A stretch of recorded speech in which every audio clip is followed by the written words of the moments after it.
Hello and welcome to the Fine Roots. Today, I got an interesting topic that I have been pondering upon, or rather, been stuck on, you could say, and that is self doubt. In other words, it is the Latin word of dubitar, to waver in option. And so, for the past couple of weeks, I have not been able to create any podcast or express my thoughts, if you will. And it's kind of strange because when I first started this whole journey, I committed myself to do an episode every day. And then so that became a little bit overwhelming or too much, unrealistic, you could say, because I had work and had other things to do. And it became kind of difficult to force that kind of expression, you could say. And it's strange because, I wanted to create or have some kind of goal to follow. And that was the goal, one video a day. So that wasn't doable. So I fell back to maybe once a week.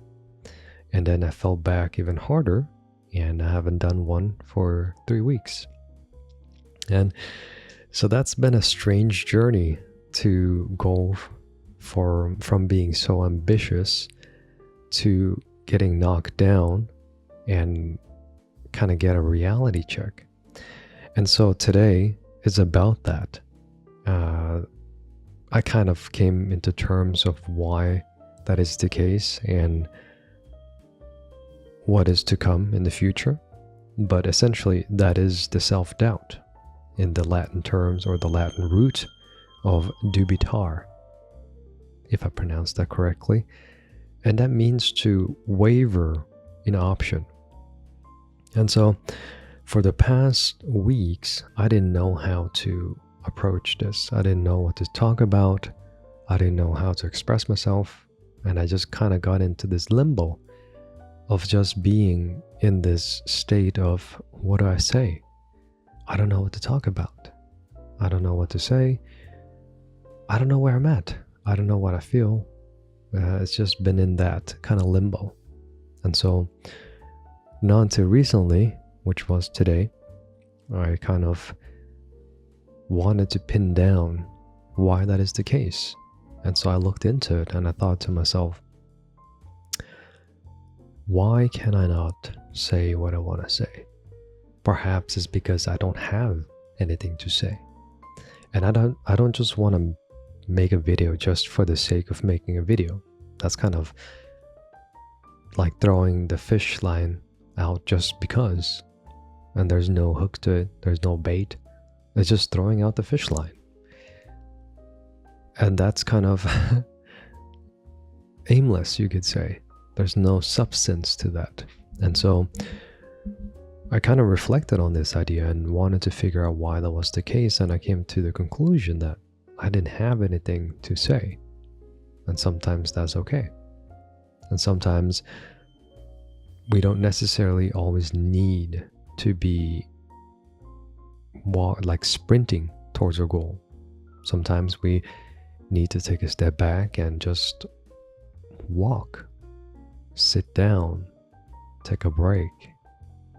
Because to be honest, we can't run towards our goal every day. And there's always like these videos on YouTube that says, like David Goggins, I like pain, I need pain. I wake up with pain. I sleep with pain. I stare at the devil straight in the eyes and I sleep right next to him, making sure that he is the devil that he is. Sometimes, like that kind of mindset, nothing against it. I'm sure they are very ambitious and they drive towards a goal. And we're all different, you could say. Some have that kind of fire within them, and you could say a tsunami, rather, whereas most are just regular people who doesn't have that kind of ambitious drive that was born with no legs and grew their own legs and start climbing Mount Everest with one leg and start doing jumping jacks all the way up. Some people are not like that. Most are just, frankly, civilians. We go to work, we come home, we watch Netflix, we watch YouTube, and we scroll away sometimes. We eat out, and sometimes we eat fast food. And that's okay, we're just normal people. Not everyone have to be the extraordinary golden eagle that flies through the skies and go up to space sometime just to get a breather, and then it wavers around space and just chills up there because it knows it can. That's David Goggins. Maybe some eagle do that, but most people are not like that. And I'm just that regular guy. And ambitious goes that way too. Like sometimes you have like this goal that you want to achieve, and sometimes you get slapped in the face and say, yo, chill out. And that's what this podcast is about, that self-doubt. And so self-doubt, let's dive into it. All of that was just kind of like the preface, if I'm saying that correctly, to the podcast. So essentially today, we'll dive into self-doubt, dubitar, to waver in option. And so the way that I imagine about this is kind of like this. Once in a while, we all will walk into a flower store, a grocery store, whatever store you want to go into. And then in front of you, it's an aisle of options. Let's say I walk into a flower store and there's like a million different options right in front of me. And I just need to get some flower for my wife. And so here I am facing a million different flowers, a million different options. I don't know what flowers to get. Which one should I get? What color? What shape? What smell? What combination should I get? There's so many. What do I even do? And so this becomes the option dilemma. There's too many options. I don't know what to do. And so for the past week, I didn't know what to talk about because the options were endless. I just didn't know where to start, what to do. I kind of lost track sometime. And so that's kind of like walking into any store and all of a sudden you're like, okay, what do I get? There is just simply too many options to get. And this also brings me to imagine that, let's say, a boat in the middle of the sea. There is a million different directions you can turn your boat and drive towards or sail towards. Which direction do you turn? Which direction do you go? How do you know which direction to even attempt to face? So this becomes the dilemma, the question of the day or the podcast. What do you do when you're faced with these situations in an endless sea of options, which leads to self-doubt? We are doubting ourselves because there's just so many options to steer from, to choose from. Uncertainty. There is just something that we are uncertain about. So we begin to doubt our choices, whether it's right or wrong, whether it is the proper, the best one. So let's go back to the flower store. How do you know which flower to get? Well, first we could ask for some help and they could point us towards the right direction. But first of all, we would need to know what kind of flowers we would want. If we don't know that, we'll let the person help us. We have to ask for help from someone, somewhere, to steer the ship, to steer the choices that we need to make. So in the case of the flower store, we would ask the person that worked there. Perhaps they would know some. If not, we would have to do the research ourselves. So that's the two options. If the person could not help us, and if we do the research and that still doesn't give us the choice that we want. What happens now? And this is the part where we have to dive inward, to go inside and be in tune with our own intuition of what to get and what to do. And so let's move over to the ship for a second. And it's the same thing when we are on the ship.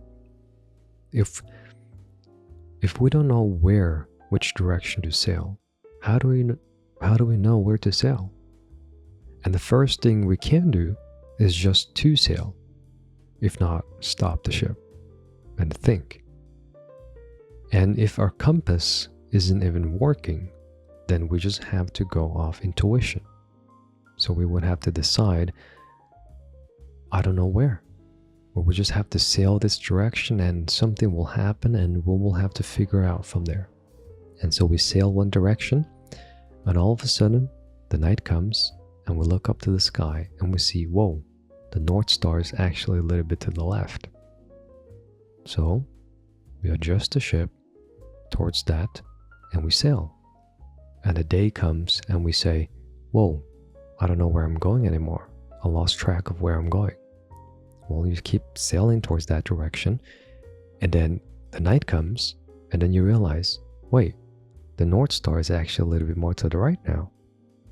So you move on that direction, the day comes, you lose track, and then you say, what do? Where am I? Where do I sail? The night comes, you realize the direction is actually behind you. And so you turn the ship and sail that way. And over time, essentially, we will get to that destination that we're headed. But along the way, there comes these small hiccups, these doubts, these moments of uncertainty, whether or not we are in the right direction. And so, a lot of times I feel like these self-doubt or this moment of weakness, it's almost like we've been defeated. And to be defeated is a part of the journey of winning. We have to fall down to get up. And if we're up, there's a chance of us falling down. There's a play between the two, the yin and the yang. And so, self-doubt or uncertainty is a part of certainty. And to be certain about something, there is a part to be uncertain about. Because imagine if we were to get on a ship and there's a captain on there that is just 1,000,000% certain about where he goes. And then if I walk onto that ship and then this guy is just so confident, that makes me uncomfortable. That makes me uncertain about his certainty. It makes me question whether or not he knows what he's talking about because he's so certain. And it makes me wonder, is he onto something or is he full of shit? And so both of those exist, and it all comes back down to tuning inward, to that intuition, to decide whether or not something is right or wrong, something is on track or off track. And it's all part of that adjustment phase, and there's nothing bad or good about it. It is just the wind that flows in one direction, and the next thing you know, it flows the other direction, and it just flows and goes. And the same thing with a ship. At some point, it will be in the middle of the sea, and there's no wind. So, you either can stop, rest, and think about which direction to go, or you can just sail and then figure out when the night comes. And so that's kind of like the stigma I feel like that is happening, that whenever there's weakness like doubting yourself or uncertainty,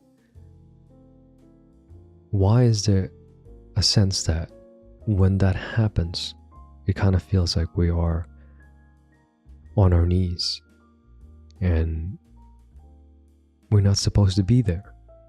But I do feel like by being in such a weak place, there is something strong that can be grown from that.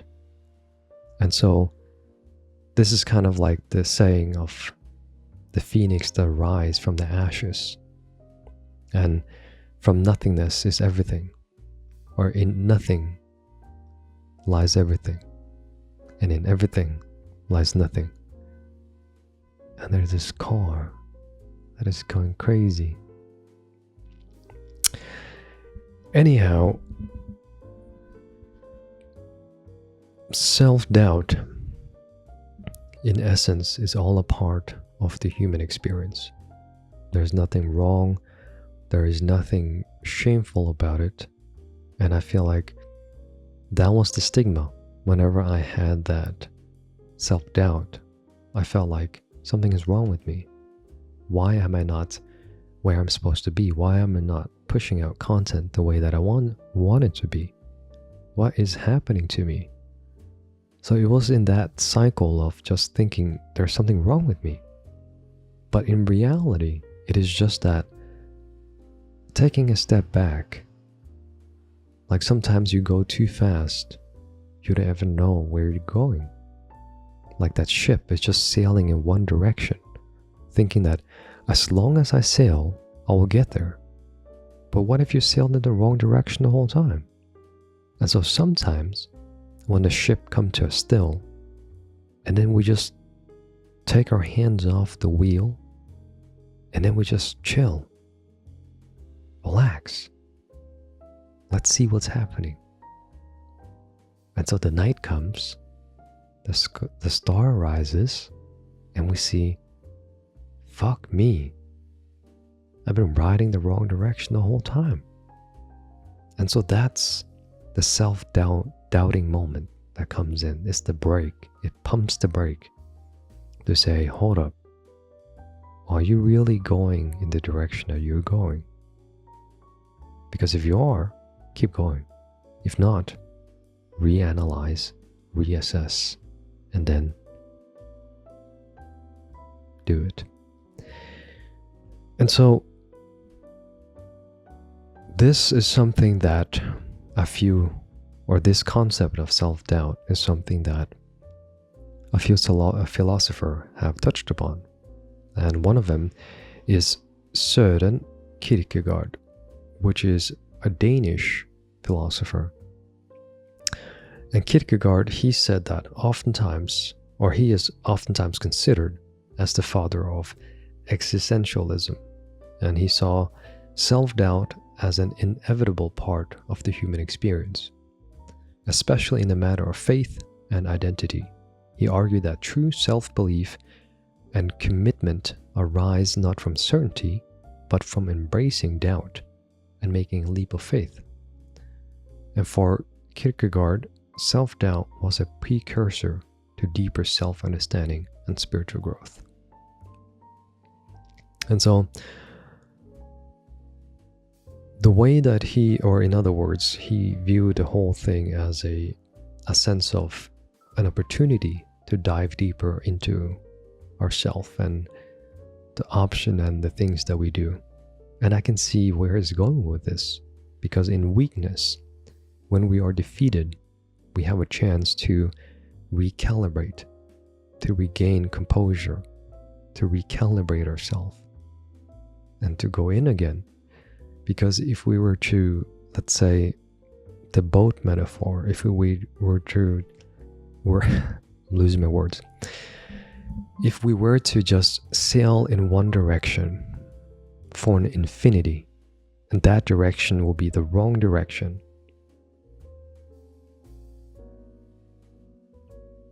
that would suck. Imagine if you just sailed out into the ocean for 30 days. And then all of a sudden you lose track after 30 days, and then you end up sailing backwards for 20 days. And then you're just actually 10 days away from where you started. And so, by being defeated, it gives us that opportunity to recalibrate ourselves. And like Kierkegaard said, it's like it gives us a deeper insight into ourselves. And that would be to trust the compass that is on the boat. If there's no compass, trust your own compass. Trust your own instincts. Even if you're wrong, even if we were wrong about our decision, we would know that that's the wrong decision.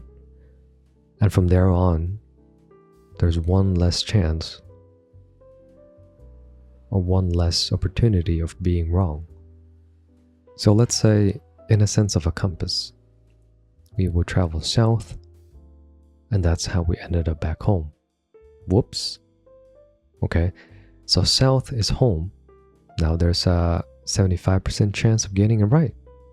You travel north, you get nothing.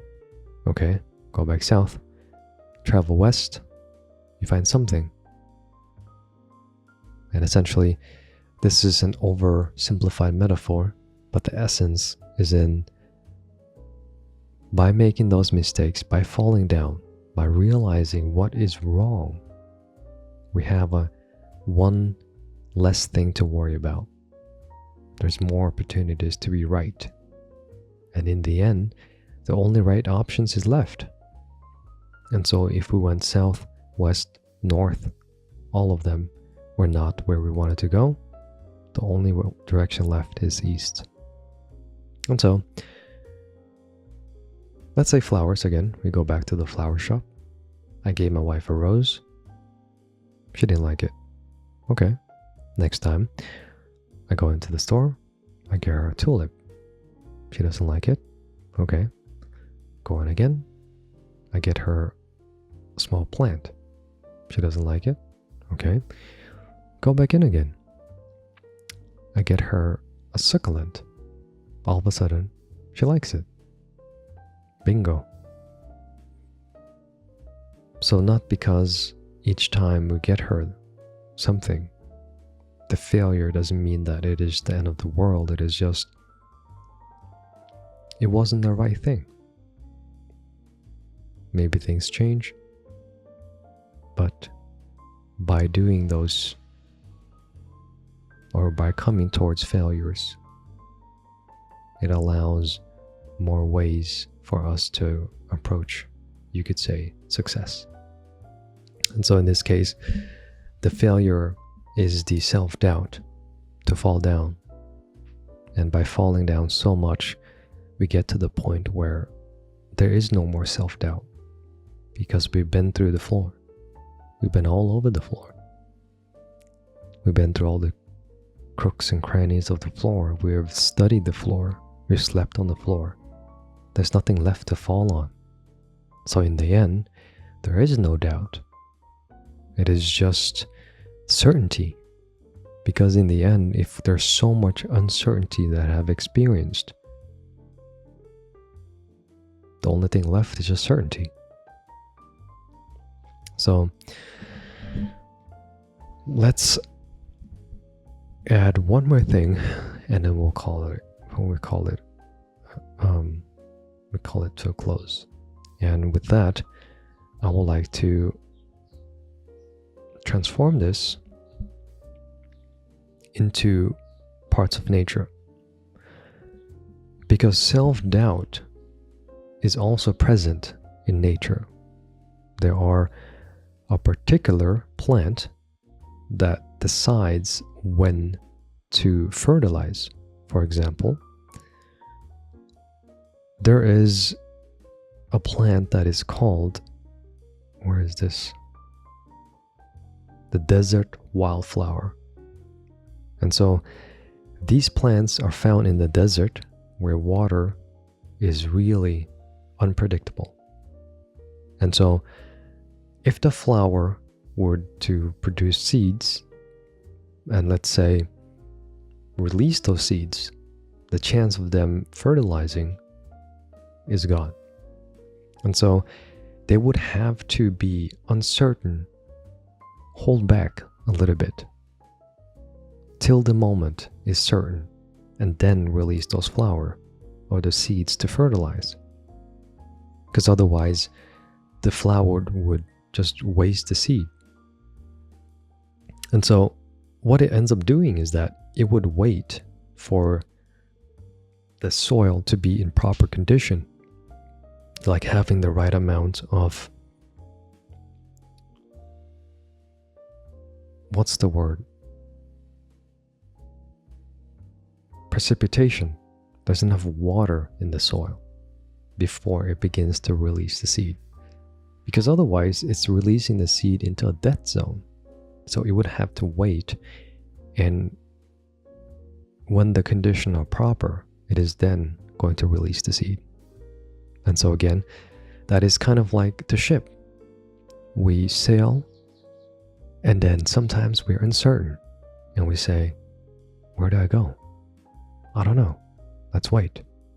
The night comes, the star rises, there's our North Star, and off we go. And so the same thing with the seed. It would wait until the ground is wet and it's a little bit precipitated or precipitation on the ground, or you could say a little bit wet, and then it senses that and it says, now is the time. Now is the time to release the seed, because the chance of those seeds surviving is a lot higher. So now is the time. And so that's the doubting sense that is found in nature as well. Not just human beings, but in nature, they're uncertain to release the seed at this time, because if it did, it's not sure if it's going to survive or not. So it waits. And again, in my case, in all of this situation, we can wrap it up here. Like, I was uncertain about where I wanted to go with these podcasts. I wasn't sure. I didn't know what to talk about. And I was just really facing a wall. And I didn't want to just make a video just to make a video. That's kind of like throwing the fishing line just to throw the fishing line, or just to sail the ship in a random direction. So instead, I didn't do anything. I just took a step back and waited and waited and waited. And it kind of felt frustrating because I wanted to make something and I just didn't know what to do. And a lot of times when I did make a video, things would go wrong. My record button wouldn't record. My microphone wasn't connected. There's some small things that would mess it up. And so I figured, you know what? Maybe it is a sign from the universe to slow me down, to perhaps pump my brakes, you could say. And so in the end of it, leading up to this podcast, I felt like by having those self-doubt, by having those slow moments or just pumping my brakes, I feel like I got the puzzle, the key that I needed to move forward. And that key was, if you don't have anything to say, don't say it. And so, don't say anything until you have something to say, because otherwise it would just be blabber. And it's not fun to blabber, because I don't know what the hell I'm talking about. There's no sense of direction. And that was the kind of like the format. Okay, I think that's a sign that I should stop. My camera just turned off, and this has been going on for longer than I expected. So let's come to a close. If you made it this far into the podcast, I would like to thank you for being here. And just know that if you are also going through a time of uncertainty, if you're going through something that you're uncertain about and you're not sure where you're at, or you kind of feel lost, just know that it's okay. We all have to be lost to be able to find ourselves, and that's part of the journey. And so with that being said, I wish you the best and the greatest journey forward, and I'll see you in the next one. Cheers.